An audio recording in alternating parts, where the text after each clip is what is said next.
So now let's work into some shoulder opening. Okay, I'm going to use my block, and I am going to also use another block, so 2 blocks, one big, one small.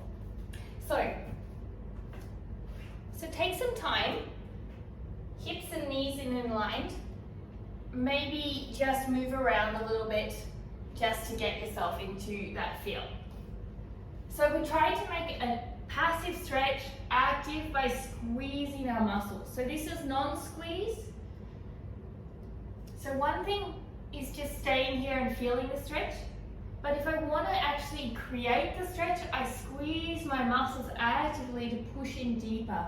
I keep my head up, I squeeze my shoulder blades into my spine, my belly button is engaged into my spine, my pelvis is just a slight tuck, and it makes the stretch a lot more active, a lot safer, and it helps you to move deeper into the poses with control at end range.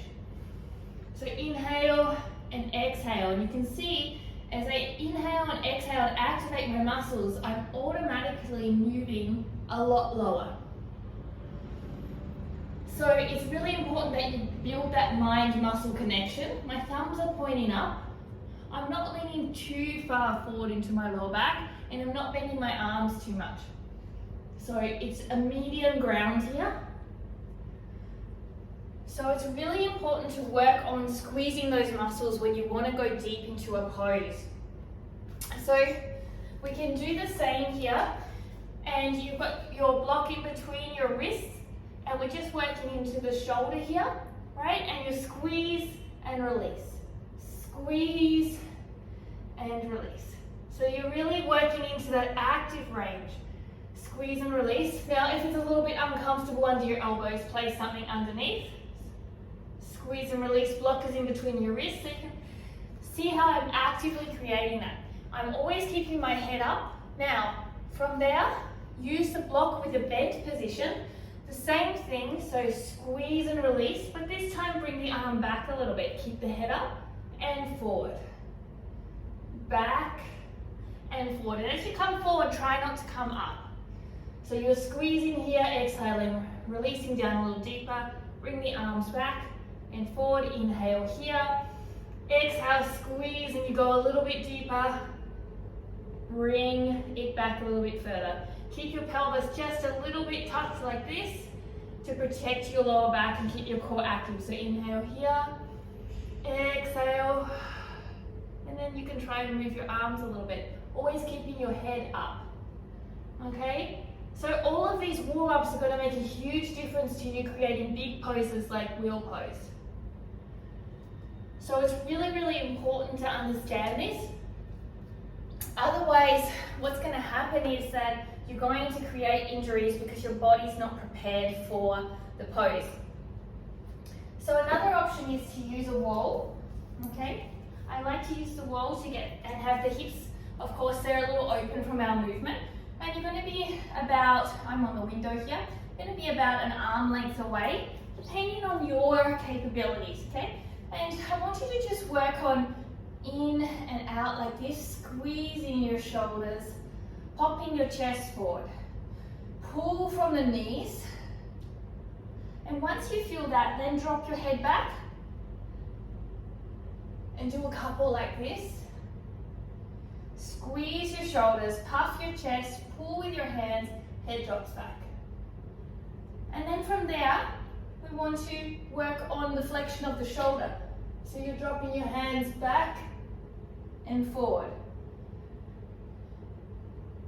Back and forward. So we're not doing this into our lower back. We're puffing our chest first. So you can come a little closer if you're struggling to touch the wall. Okay? And so you're firstly opening up, puffing your chest by squeezing your shoulder blades, dropping your head, bringing your arms back. Then you're walking your hands down, and then you're pushing away from the wall. So you're arching here. So you're not arching like this, you're arching like this. Okay? So this is a really great way to open up into the chest. And again, you've got about an arm distance away, and really work at moving that through active flexibility. So when you get to the wall, then what you can do is work on opening that chest further through active flexibility by puffing the chest, by pushing the arms straight. So again, opening up, finding the wall, and then pushing. Inhale, exhale. Inhale, exhale. Inhale, exhale.